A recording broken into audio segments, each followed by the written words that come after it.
বঙ্গ কৃষক ভারত মাতার মুকুটমণি হবে, সেই লক্ষ্যে পৌঁছে দিতে সহায় কে বা হবে? অন্নদাতা, অন্নদাতা, অন্নদাতা, তোমাদেরই অন্নদাতা। রোজ সকালের মতো আজও উপস্থিত হয়েছি উন্নত কৃষি প্রযুক্তির বার্তা নিয়ে। সকলকে স্বাগত জানিয়ে শুরু করছি আজকের অন্নদাতা। শুরুতেই দেখুন আজকের হেডলাইন্স। বাঁধাকপি চাষির অভিজ্ঞতা।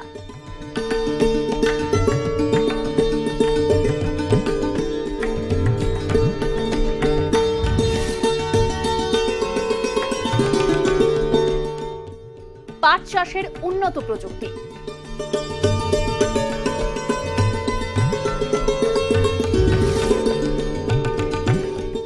জি9 জাতের কলা চাষ।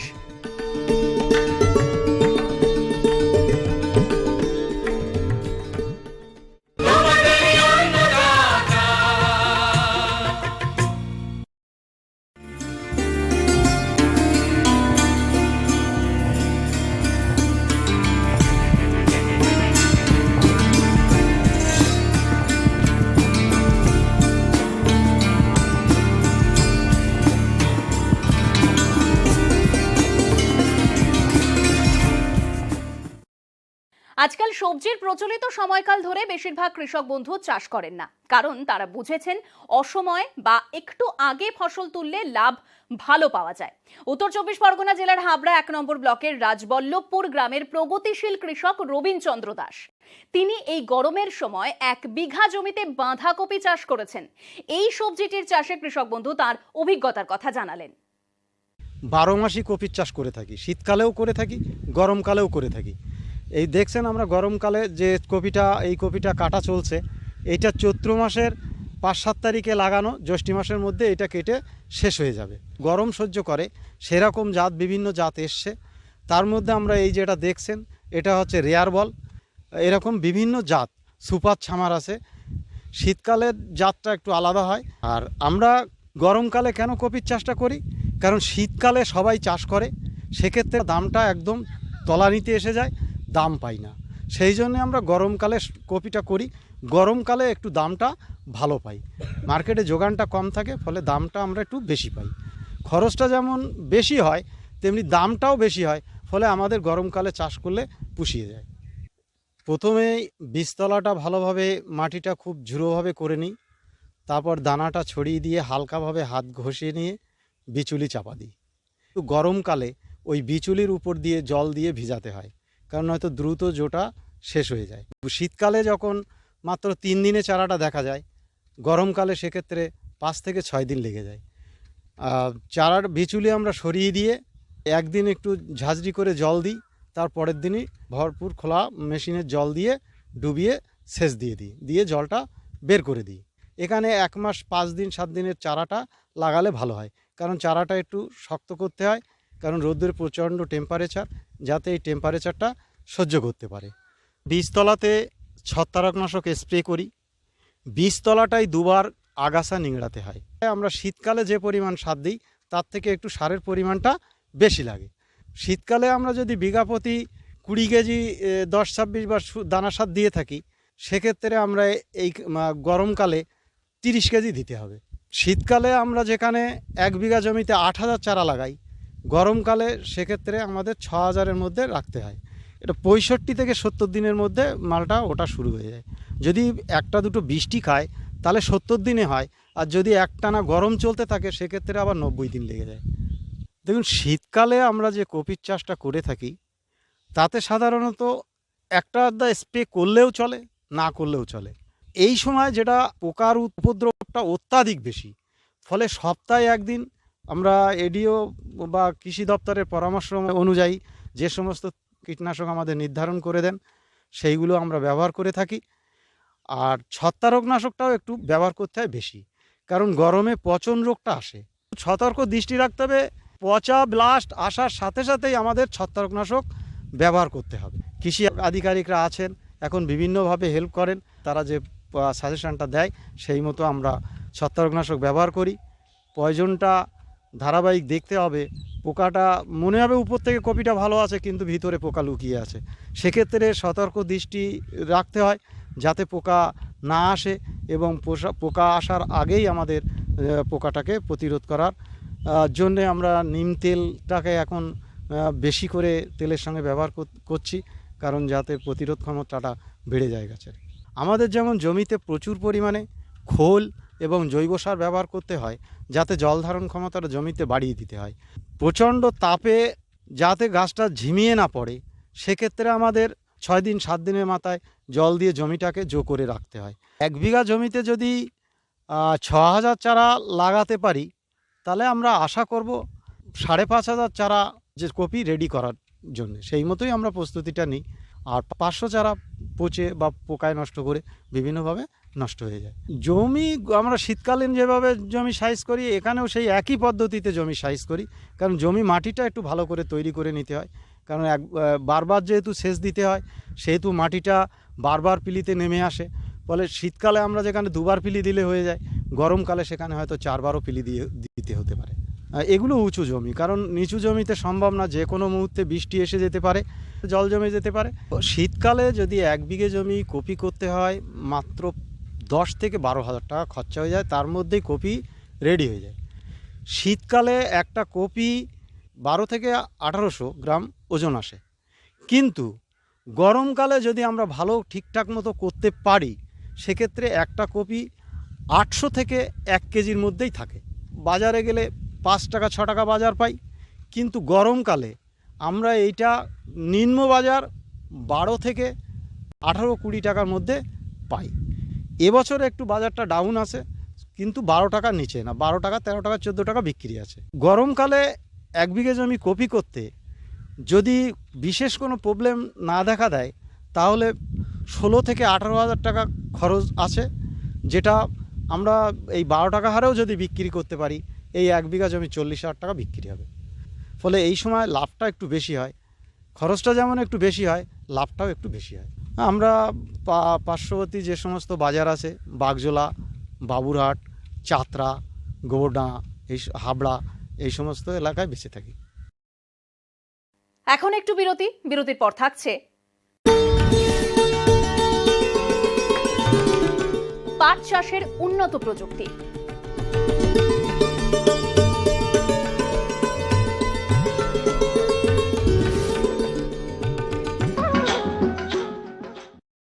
বিরতির পর ফিরে এলাম অনুষ্ঠানে।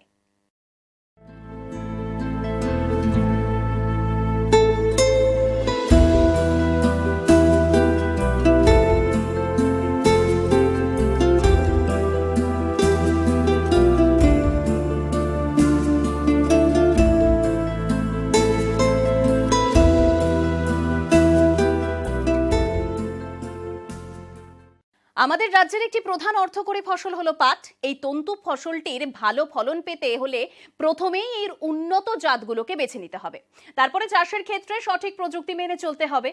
উত্তর 24 পরগনা জেলার বারাসাত 2 নম্বর ব্লকের কৃষকরা পাট চাষে বেশ আগ্রহ দেখাচ্ছেন। এই তন্তু ফসলটির চাষে কোন কোন প্রযুক্তি অবলম্বন করলে পাট চাষিরা বেশি লাভবান হবেন সে বিষয়ে জানালে স্থানীয় সহকৃষি অধিকর্তা বিপ্লব বিশ্বাস। আমাদের এই বারাসাত 2 নম্বর ব্লকে টোটাল পাটের যে কভারেজ সেটা হচ্ছে 1530 হেক্টর।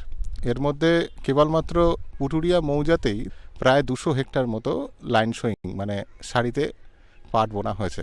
বীজ বোনার 21 দিনের মাথায় একটা চাপান হবে, একটা হাত নিড়ানি এবং তার পাশাপাশি আগাছা দমনের জন্য তারা রাসায়নিক পদ্ধতিতে আর কি কুইজলোফা ইথাইলটা 1.5 ml প্রতি লিটার জলে মিশিয়ে ওরা অলরেডি স্প্রে করেছে। আমরা দেখতে পাচ্ছি যে মাঠে অনেকটাই আগাছা নিয়ন্ত্রণ হয়েছে এবং লাইনগুলো অনেকটা স্পষ্ট হয়ে গেছে। যদি সেরকম জলের সংকট হয় তাহলে সেক্ষেত্রে আমরা চাপানটা ফোলিয়া স্প্রে হিসাবে পাতায় স্প্রে করতে পারি, সেটা ইউরিয়া 20 গ্রাম প্রতি লিটার জলে মিশেও দিকে যেতে পারি। মাল্টি সিড্রো সিড ড্রিলের সাহায্যে কৃষকরা এখানে জমিতে পাট বপন করেছে এবং পার স্কোয়ার মিটার যেটা নির্ধারিত, যেটা ব্রডকাস্টিংয়ের ক্ষেত্রে 60 টাকা করে চারা থাকা দরকার এবং লাইন শোয়ের ক্ষেত্রে অবশ্যই সেটা কমে যাবে, সেক্ষেত্রে মানে 30 থেকে 40টা মতো চারা আমরা দেখতে পারি। সেখানে বীজের যে হার অনেকটাই কমে যায়। সুধাংশু বলে একটি ভ্যারাইটি, সেটার কিন্তু ফলনটা খুব ভালো, মোটামুটি 35 থেকে 40 কুইন্টাল হেক্টর প্রতি। এই প্রকল্পের মাধ্যমে কিন্তু চাষিদেরকে দিয়েছি যাতে করে উন্নত প্রযুক্তিতে উন্নত জাতের চাষ করে যাতে ফলনটা আর বেশি বাড়ানো যায়। বর্তমান যে চাষিদের কাছ থেকে জানতে পেরেছি যে সমস্যাগুলো আছে, মূলত জুট সেমিলুপার যেটা আছে, ঘোড়া পোকা যে বলা হয়, সেটাই কিন্তু আমরা দেখতে পাচ্ছি, কিন্তু বিভিন্ন জায়গায় পাতাগুলো কিন্তু খেয়ে যাচ্ছে। পাশাপাশি আর একটা যেটা হচ্ছে, যেহেতু পাশাপাশি কিছু কিছু জায়গাতে তিলের চাষ করা হয়েছে, তো শুয়োপোকারও কিন্তু প্রাদুর্ভাব কিন্তু লক্ষ্য করা যাচ্ছে। তাদের যে প্রয়োজনীয় যে ব্যবস্থাগুলো নিতে হবে, তাতে করে কিন্তু অ্যাসিফেট বা ক্লোরপাইরিফস বা এই জাতীয় যে সমস্ত বিভিন্ন কীটনাশক যেগুলো আছে, সেগুলো কিন্তু অবিলম্বে এগুলো স্প্রে করতে হবে। মোটামুটি 1 থেকে 1.5 ml প্রতি লিটার জলে মিশিয়ে স্প্রে করলে ভালো কাজ হবে। মূল সার হিসাবে আমাদের যে রেকমেন্ডেশন হয় যে 5 কেজি মতো নাইট্রোজেন ইউরিয়া মাধ্যমে প্রয়োগ করা হবে, তার পাশাপাশি 25 কেজি সিঙ্গেল সুপার ফসফেট এবং 2 কেজি মতো muriate of potash MOP potash সার দুটো স্প্লিটে দিতে হবে। একটা 20 থেকে 21 দিনের মাথায়, 30 থেকে 35 দিনের মাথায় 5.5 কেজি করে দেওয়া হবে। পটাশটা মোটামুটি 2 কেজি করে দিলে সেক্ষেত্রে আশানুরূপ ফলন পাওয়া যাবে। জৈব সার জমিতেও প্রয়োগ করতে হবে।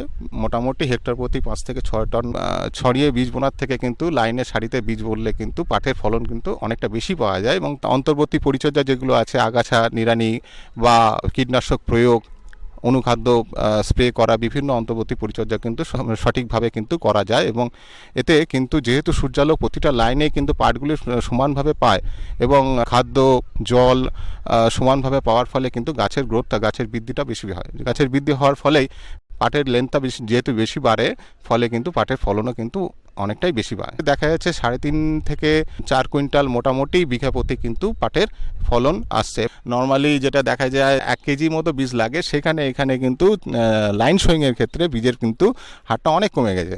350 থেকে 400 গ্রাম মতো বীজ কিন্তু লাগছে। পাশাপাশি যে উইডিংয়ের খরচ, একটা হাত নিড়ানি খরচ এবং থিনিংয়ের জন্য একটা লেবার খরচা তো করছে, সেটা কিন্তু অনেকটাই কিন্তু লাঘব করা যাচ্ছে। পাশাপাশি লাইন সোয়িংয়ের মধ্যে অন্তর্বর্তী পরিচর্যা কিন্তু সঠিকভাবে করা সম্ভব হচ্ছে। চাষের কিন্তু খরচ অনেকাংশেই কমেছে, লেবার খরচ মানে শ্রমের খরচটাও কমে গেছে, বীজের খরচ কমেছে এবং সারের যে ব্যবহারটা সেটাও কিন্তু উপযুক্ত করে সঠিকভাবে করা যেতে পারছে। উন্নত মানের বীজ দিয়েছি, আগাছা নাশক হিসাবে কুইজালোফা ইথাইল সরবরাহ করেছি, পাশাপাশি বোরন দেওয়া হচ্ছে, অনুখাদ্য দেওয়া হচ্ছে, পাশাপাশি আমরা নেল উইডার দিয়েছি। পাট পচানোর জন্য একটা খনন করতে, এক্সকাভেশন করতে যে খরচা, তার কিছু একটা সহায়তা আমরা সরকারিভাবে তাদেরকে দেওয়ার চেষ্টা করছি। 2006 যেখানে আপনার লাইন সোয়িং হতো খুবই নগণ্য, সেখান থেকে 2014 পার করে আজকে বর্তমানে মোটামুটি দেখুন 350 হেক্টর নর্মাল কভারেজের মধ্যে প্রায় 200 হেক্টর প্রায় জমি আরকে এই মাল্টিডোর সিড ড্রিল দিয়ে লাইন সোয়িং করছে। পদ্ধতিটা কৃষকদের মধ্যে আগ্রহ বেড়েছে, সেটা তো সঠিক। পুটুরিয়া গ্রামের অভিজ্ঞ কৃষক তাজউদ্দিন মণ্ডল গত কয়েক বছর ধরে সাফল্যের সঙ্গে পাট চাষ করে চলেছেন। তিনি সারিতে পাট বীজ বুনে চাষ করেন। তিনি এই পদ্ধতিতে তন্তু ফসলটির চাষে কেমন লাভবান তা জানালেন। ফলন লাইনে পাট চাষ করে পার বিঘায় 2 মণ করে বেশি হচ্ছে। আগে 10 মণ হলে এখন 12 মণ। সুবিধা, নিরানোর পক্ষে সুবিধা আছে, নিড়তে কম হয়, দানা খরচ কম হয়, পাট কাটতেও সুবিধা হয়। আমি 5 বিঘা করেছি। আগে কত বিঘা? আগে 2.5 বিঘা।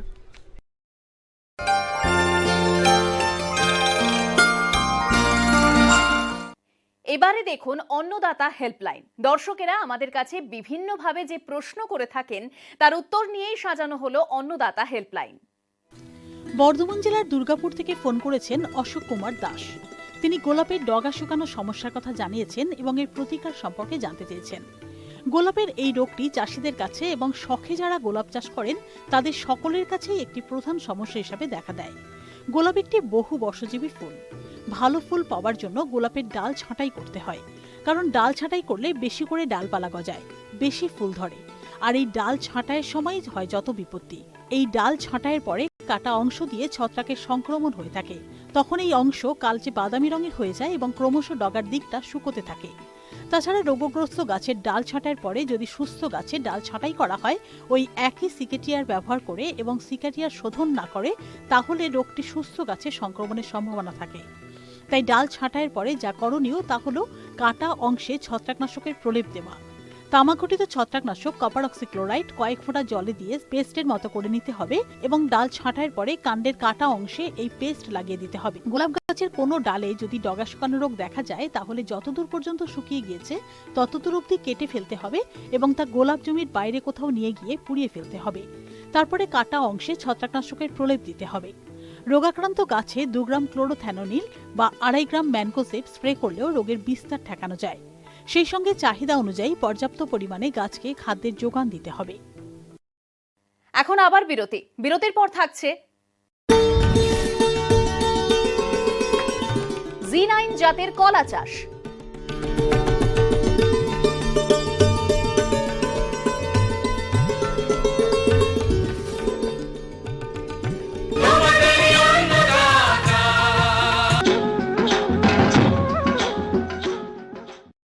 আবার ফিরে এলাম অনুষ্ঠানে।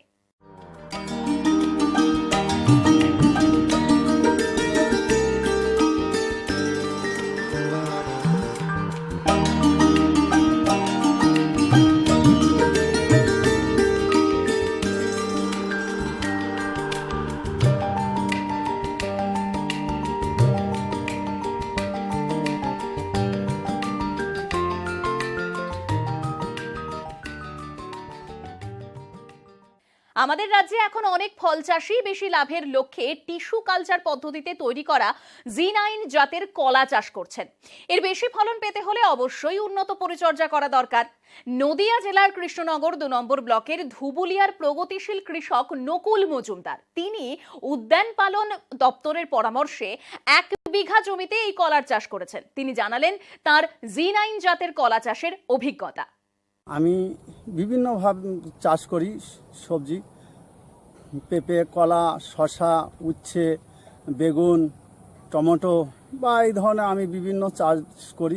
বর্তমানে পেঁপে আর কলার দিকেই এগিয়েছি বেশি। তার মধ্যে টিস্যু কালচার ওই চারাটা দিয়েছিল সরকার থেকে, সেটা কলা করে তাতে আমি খুব ভালো বুঝছি। আর প্রথম লাগানেরই প্রথমে চাষ দিয়েছি, 5-6 গাছ চাষ দিয়েছি। বিঘাতে প্রতি বিঘায় 3 টলি বা 4 টলি গোবরের সার দিয়ে দিলে আরও ভালো হয়। গোবরের সারে চাইতে পুকুরের পাক মাটি হলে আরও ভালো হয়। সেই গাছের কোনো রোগ নেই, গতি এত ভালো, গতি যে সুন্দর গতি। চাষ দিয়েছি, দিয়ে 6 ফুট অন্তর অন্তর একটা চারা বসিয়েছি গর্ত করে, 6 ইঞ্চি গর্ত করে একটা চারা বসিয়েছি। বসাইয়ে তারপরে যখনই চারা একটু বড় হয়েছে চতুর্দিকে সার, প্রতি বিঘায় 400 চারা বসে, তাতে প্রতি বিঘায় প্রথমে 1 বস্তা সুফলা কিংবা হয়তো 10-26 এই ধরনের সার চতুর্দিকে দিয়েছি। দিয়ে জল দিয়েছি, জল দেওয়ার পর তারপরে আবার অগাছা হয়েছে, সেই অগাছা চেঁচে গাছের গোড়ার দিকে দিয়েছি মাটি দিয়ে। ওটা যেইখানে অগাছা ছিল সেটা পরিষ্কার হয়ে গেছে, ওই মাটিটা গাছের গোড়ায় চলে এসছে। দিয়ে যখন সেচের দরকার সেচ দিয়েছি, দিয়ে আবার কিছুদিন পর আবার সার দিয়েছি। তখন হয়তো আবার সারের পরিমাণটা একটু, গাছও বড় হয়েছে, আস্তে আস্তে পরিমাণটাও একটু বাড়িয়ে দিয়েছি। পরিচর্যার দিকে পাতা এগুলো কাটতে হয়, মাঝে মধ্যে গোড়ার চারাগুলো কেটে দিতে হয় যাতে বাড়তি চারা না থাকে। আর ওষুধ প্রতি বিঘায় 4 ব্যারেল কিংবা 6 ব্যারেল। আবার গাছ যখন বড় হয়ে যায় ভাদ্র আশ্বিন মাসে নিচের পাতাগুলো ধসা লাগে, সেইগুলোর জন্য আমরা ধসা পচার ওষুধগুলো স্প্রে করি। আবার অনেক সময় পোকা লেগে যায়, পোকার জন্যে কতগুলো ওষুধ ব্যবহার করি। কলা যখন পড়ে তখন কলাগুলোতেও এক ধরনের পোকা লাগে, সেগুলো আমরা স্প্রে করি যাতে ওই পোকাটা না লাগে, তাতে কলার সুন্দর সাইজ হয়। যখন কলাটা বড় হয়ে যাবে তখন আবার নিচের একটা করে চারা রেখে দেই, আর বাদবাকি চারা কেটে দেই। যখনই কলা কাটা শুরু করি তখন হয়তো দেখা যাচ্ছে বুক সমান সে চারাটা হয়ে যায়, ওই কলাটা কেটে নিলে দ্বিতীয় কলাটা আবার আস্তে আস্তে আস্তে আস্তে বাড়তে শুরু করে। এই সেচগুলো আমরা সবসময় দেই, সেচটা দিয়ে বিঘা প্রতি 2 বস্তা থেকে 3 বস্তা করে মিক্সচার সার দেই, পটাশ, ফসফেট, ইউরিয়া। গাছের গোড়ায় চতুর্দিকে দিয়ে তারপরে একটু মাটি চাপিয়ে দেই। তো 1 মাস পরে আবার হয়তো আগে যদি 2 বস্তা দিই পরে 3 বস্তা দেই, তার পরবর্তী ধাপে গিয়ে হয়তো আর 1 মাস পরে চতুর্দিকে রিং করেছে হয়তো 4 বস্তা, তখন হয়তো মিক্সার সার দেই, ফসফেট, পটাশ, ইউরিয়া চতুর্দিকে রিং করে দিয়ে মাটি দিয়ে চাপা দিয়ে দেই। তাতে বছরে 4 বার 5 বার 3 বার এভাবে সার দিতে হয়। যাত্রা হচ্ছে 9G টিস্যু কালচার। এইটা লাগানোর পরে যখন চারা রাখা হবে দ্বিতীয়বারকার জন্যে, তখন এমন সুন্দর করে চারাটা রাখতে হবে যে যাতে কোনোটা ছোট কোনোটা বড় না থাকে।